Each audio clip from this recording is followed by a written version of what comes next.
Hi guys, this is Abi from Gokcedb. In this video, you're going to learn how to insert a row into a Cassandra DB table using time to live. Let's start by looking at the current data in the property table.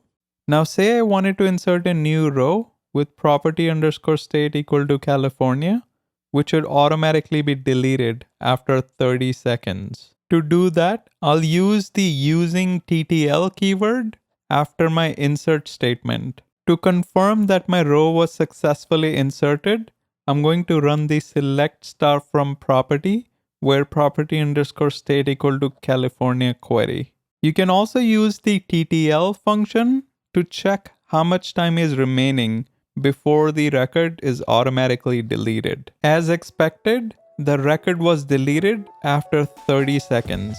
There you have it. Make sure you like, subscribe, and turn on the notification bell. Until next time.